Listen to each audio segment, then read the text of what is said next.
ടിപ്പു സുൽത്താന്റെ കോട്ട കാണാനാണ് നമ്മളിപ്പോൾ വന്നിരിക്കുന്നത്. 3 ചുറ്റുള്ള ഒരു കോട്ടയാണിത്. ഇത് കോട്ട ഗണപതി അമ്പലം. ആദ്യം സ്ഥാപിച്ചത് കോട്ട ഗണപതി പ്രതിഷ്ഠയാണ്. അതിനുശേഷമാണ് കോട്ട പണിയാൻ തുടങ്ങിയത്. ടിപ്പു സുൽത്താനും വൊഡയാറിനും മുമ്പുള്ള വിജയനഗര രാജാക്കന്മാരാണ് കോട്ടയുടെ പണി ആരംഭിച്ചത്. അതിന് സാക്ഷിയായി കോട്ടയുടെ മുകളിൽ തന്നെ ഗണപതിയുടെ രൂപങ്ങളും ഹനുമാൻ രൂപങ്ങളും കൊത്തിവെച്ചിരിക്കുന്നത് നമ്മൾക്ക് കാണാം. കരിങ്കൽ കെട്ടിയ ഭാഗം വരെ വിജയനഗര സാമ്രാജ്യ രാജാക്കന്മാർ മുതൽ ടിപ്പു സുൽത്താൻ വരെ പണിതതാണ്. മുകളിൽ ഇഷ്ടിക കൊണ്ട് കെട്ടിയ ഭാഗം ഫ്രഞ്ച് സൈനികരുടെ സഹായത്തോടുകൂടി ടിപ്പു സുൽത്താൻ ശക്തിപ്പെടുത്തിയതാണ്. കോട്ടയ്ക്ക് ചുറ്റുമുള്ള കിടങ്ങാണ് കാണുന്നത്. ഈ കിടങ്ങിൽ നിറയെ വെള്ളമുണ്ടായിരുന്നു. അതിൽ മുതലയും വിഷമുള്ള പാമ്പുമായിരുന്നു. ഇപ്പോൾ നമ്മൾക്ക് കിടങ്ങ് വ്യക്തമായി കാണാം. അതിനപ്പുറമുള്ളത് കാവേരി നദിയാണ്. ആ കാവേരി നദി കടന്നാണ് ബ്രിട്ടീഷുകാർ ശ്രീരംഗപട്ടണത്തേക്ക് വന്നത്. കോട്ടയുടെ കല്ലിൽ തന്നെ കൊത്തിവെച്ചിരിക്കുന്ന ഗണപതി വിഗ്രഹം നമ്മൾക്കിവിടെ കാണുവാൻ സാധിക്കും. ടിപ്പുവിന്റെ ബോഡി കിട്ടിയത് ഇവിടെ നിന്നാണ്.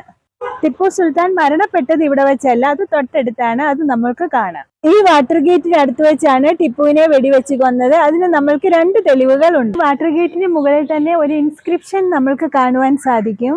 At the northern end of this archway fell Tipu Sultan May 4, 1799.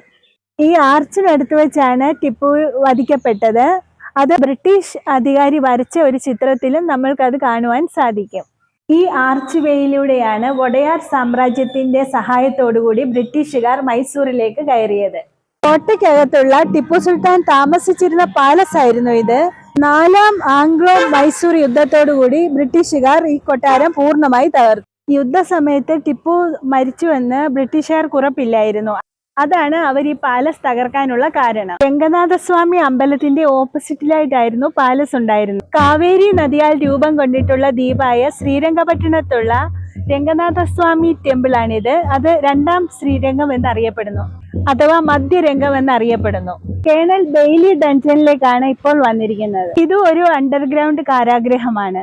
ഇത് പീരങ്കി വെച്ചിരുന്ന സ്ഥലം, ഇത് തോക്ക് വെച്ചിരുന്ന സ്ഥലമാണ്.